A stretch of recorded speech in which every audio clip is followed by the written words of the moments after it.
こんにちは、高知のガレージ商屋吉岡です。スタッフの前田です。今回はですね、シリーズで続いてるアルファード、新車のアルファードですね。令和4年のアルファード。これに今からこれちょっと説明してください。アルパインの 12.8 インチのプラズマクラスター付きのフリップダウンモニターです。これとカメラ、フロントと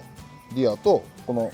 サイドカメラ、サイドミラーの下につけるサイドカメラ、助手席の方ですね。はい。それをつける今から作業にかかっていきたいと思います。それではよろしくお願いします。お願いします。まずはフロントカメラからつけていきたいと思います。まずエンジンルームのこの前のカバー、これを外していきます。ここぐるっと全部こういったタイプのピンで止まってて、この状態で止まってます。これをギュッと押し込めばこのくぼんだ状態、これでフリーになって外れますので、これで全部外していきます。つけるときは逆にこうパチッとずらして飛び出てる状態にしておいて、これで入れてパチンと面まで戻せばロックされます。でこれ全部外してこのパネルを取り去ります。続いてはここにこんなパネルがいるんですが、この裏から手を突っ込んで道具でここの爪をこう爪がかかっているので、こっちの爪をちょっと下げてあげて、パコッと下側も道具突っ込んでちょっと押し下げてあげて引き抜いて外します。外したところにカメラつけて、あと裏側からネジが、このタッピングネジが2本裏側から止まっているので、それを外して前からカメラのベースをつけて、このカバーをこれ外した時と同じ要領でパコンとはめ込みます。配線を止めていきます。とりあえずカメラから出た線、コルゲートチューブを巻いてここを通っていって、ここから出てコネクターがここら辺に来るので、延長の線をここでつないで、ここもコルゲートチューブをかぶせて止めるようにします。ここからこの線を伝っていって、純正のメインハーネスが通っている大きいグラメットの小さい穴のところ、ここから線を出してます。説明書は運転席側からメーターを外して通すようになっているんですけど、メーター外して傷とかいて嫌なんで外したくないので、今回は助手席側から通します。助手席側ならこのグローボックスを外した奥、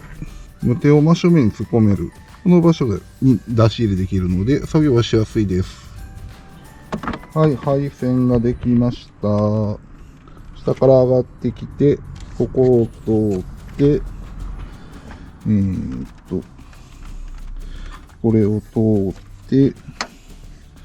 ここを通って、ちょっと影になったりで分かりにくいですけど、ここ通って奥へ行って、純正のハーネスのグロメットへ入っていってます。最後に上のパネルを元に戻して前は終わりです。バックのカメラは純正のカメラがついているんですけども、これもアルパインのやつに入れ替えていきます。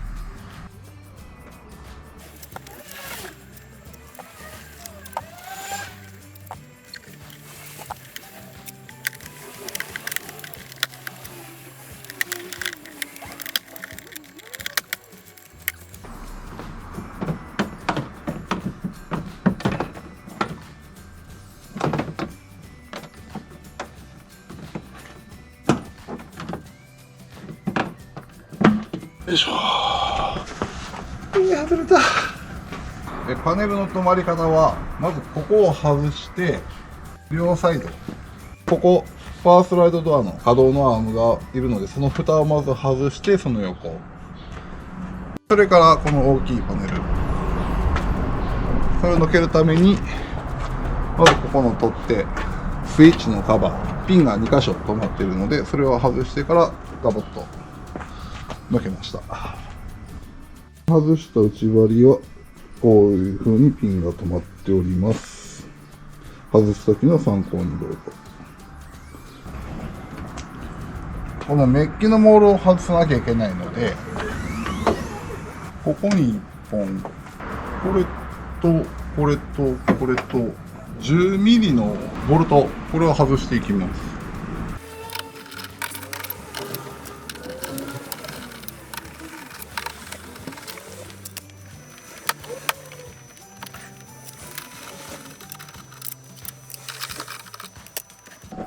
端っこから順番に浮かして外していくしかないですね。勢いでバンで抜くような感じの操作じゃないので抜きました。よいしょ。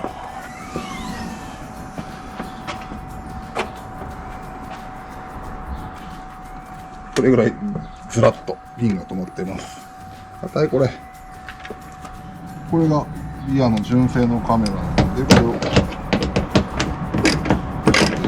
10のボルトを外します。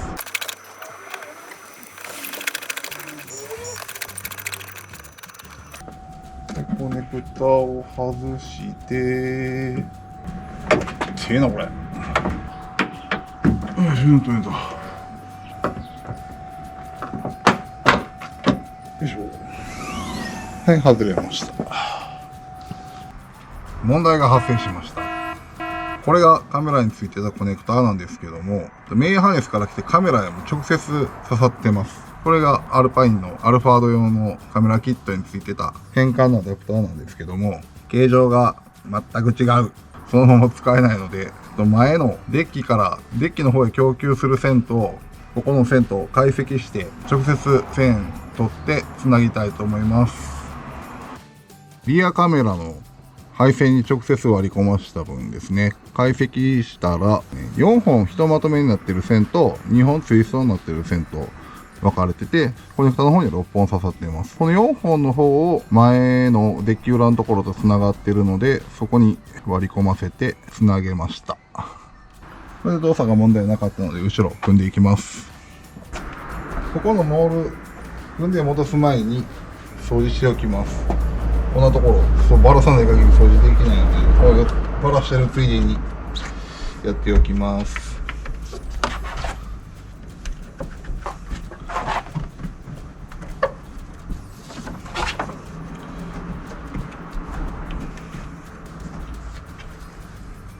まだ納車されて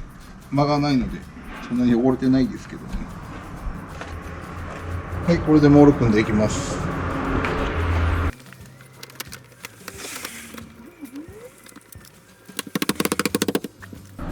はい、カメラついた状態はこうなりました。純正と変わりません。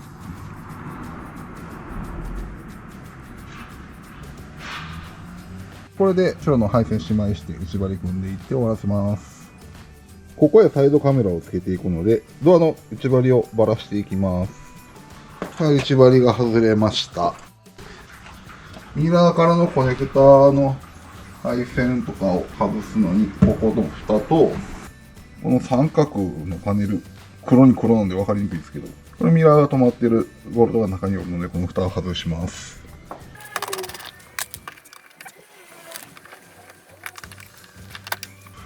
はい、外れました。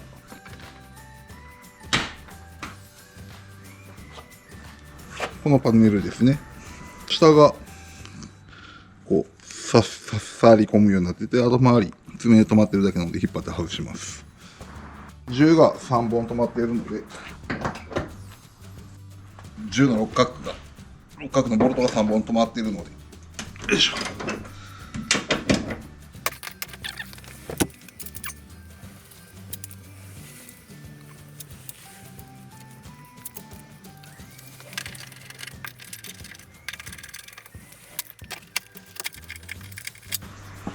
はい、外れました。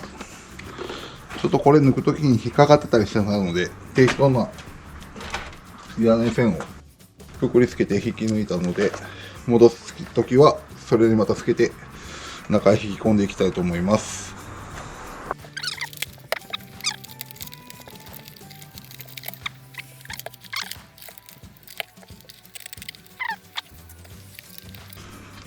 目も割れてない。よかった。抜きました。この型紙をここに合わせてくれということなんですけど、アルパインさん、すごい親切設計。普通、ただの紙で自分で両面テープつけたり、マスキングテープで動かないように固定していてやってるんですけど、これ、ちゃんとシールになってます。これの指示通りの位置に穴を開けていきます。まず、細い切りでセンターを出してあげて、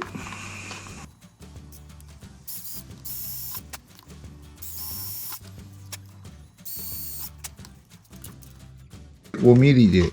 ここ3箇所開けるように指示があるので5ミリで開けます。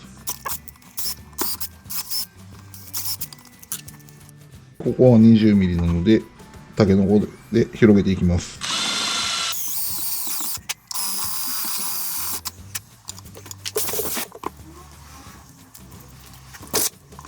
はい、穴開け完了です。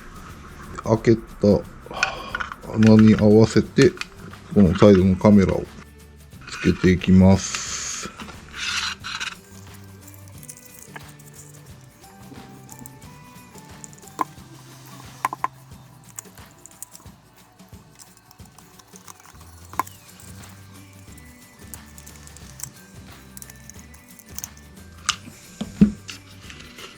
さすがぴったり。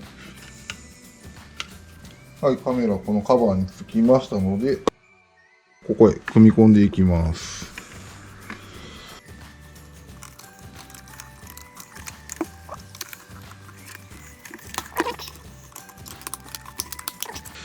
よし、はまりました。先にこの純正の線とカメラの線を止めておきます。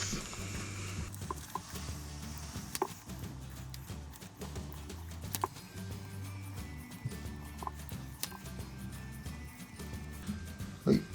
これで下準備というか取り付けは完了です。これシャリをつけていきます。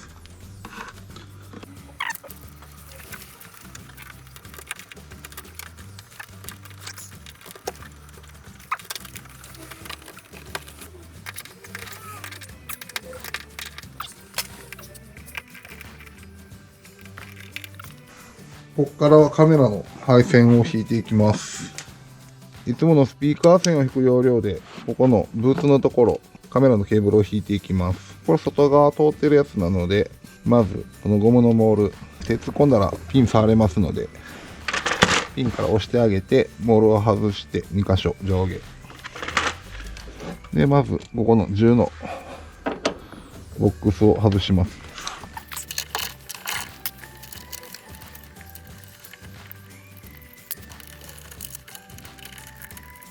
ネジが外れたら、ここのピンを浮かせて、ここのビニールテープカットします。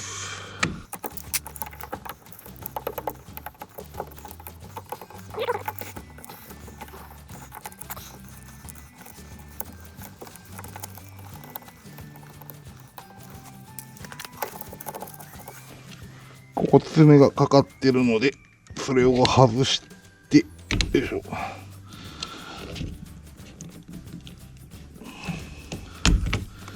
はい、これで線が通せます。で、この針のあるホースを、この蛇腹のブーツの部分に通して、カメラへ刺さる方の端子が、こっち。カメラユニット行く方がこっち。こっちの方が細いので、これがカメラの方へ行くので、室内側からこの先を引き込みます。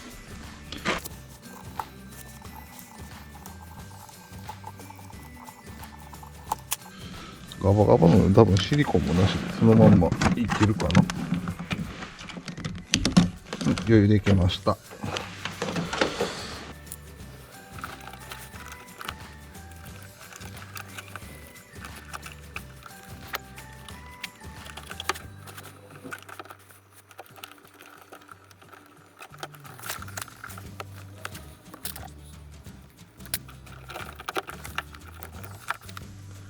これを元に戻していきます。狭いところを巻きやすいように小さく巻き直したビニールテープを巻いていきます。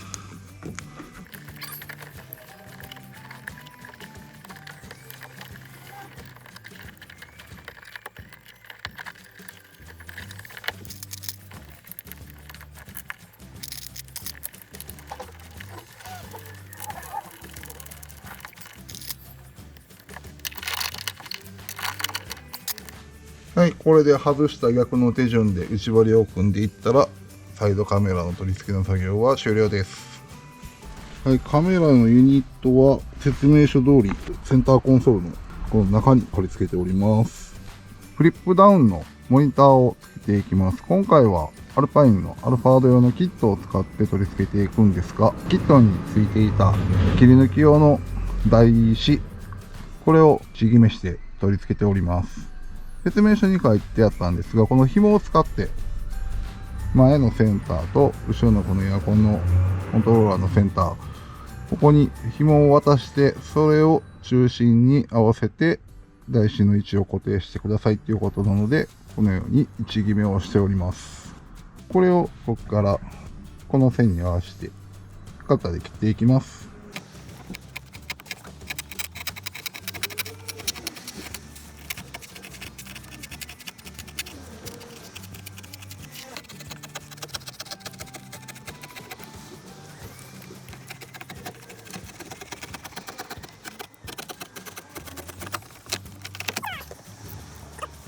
よし、切れました。は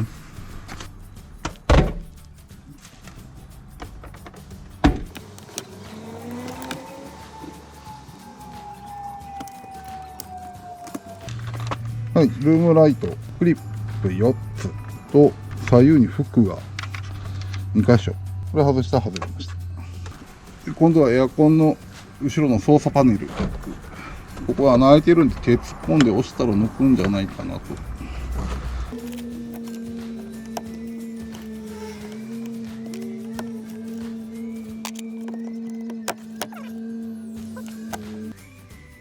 覗き込んだら、この下の爪、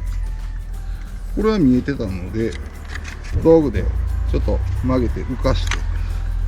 後ろから押し込んであげたら外れました。はい、穴が開いて、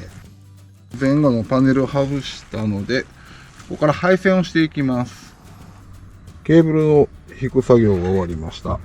天井を通っていってます。電源の線と HDMI の線は後ろから来て、ここを通し、純正の線に合わせて止めていって下へ降りていってます。ルームランプはこの純正の前のルームランプのついているところ、ここから線を取ってます。説明書には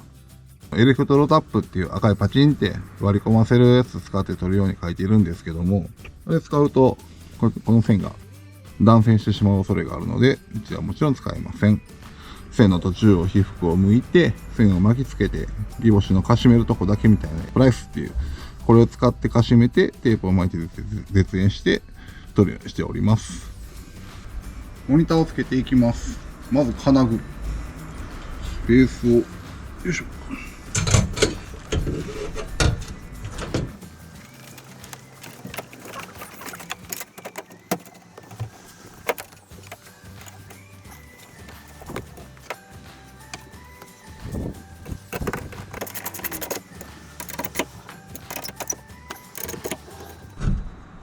OK。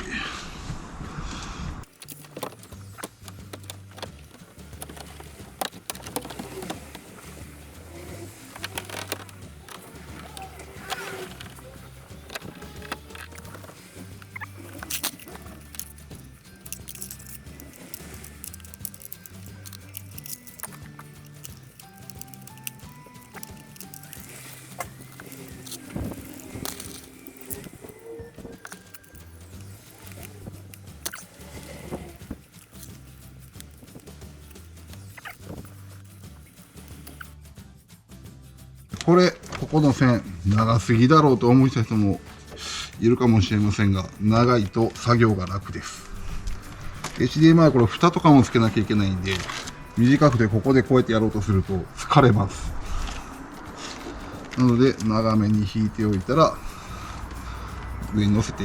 足の上とか乗せてできたりもするので、長めの方が良いです。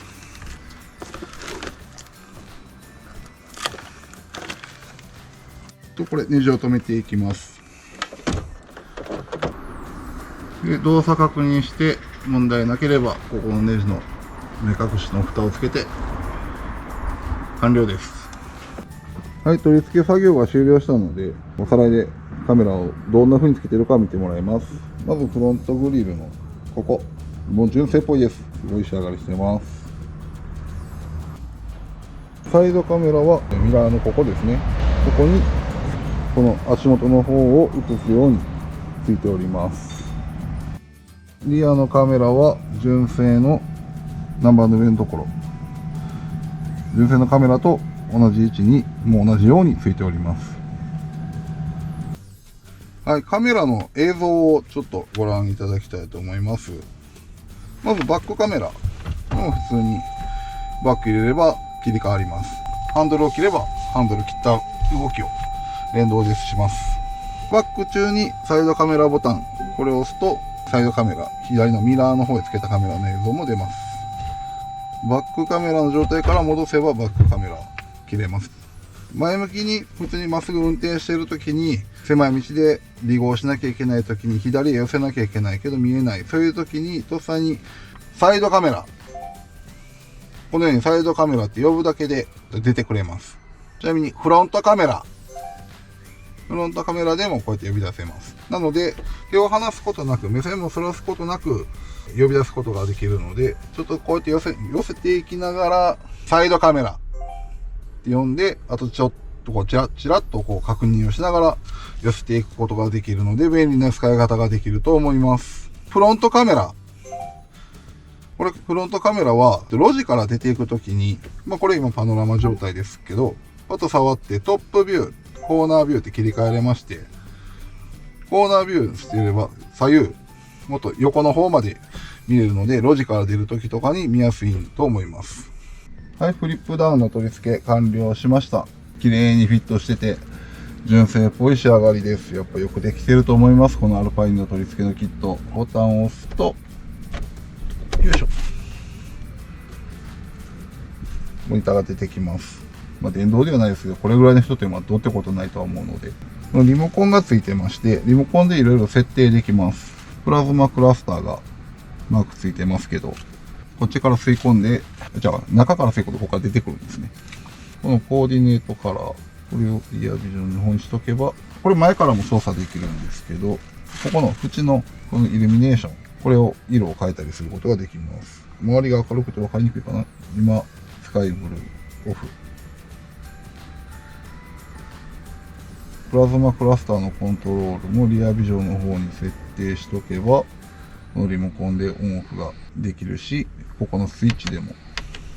できます。前のナビっていう側にしとけば、ナビの方で操作ができますね。前のナビの画面、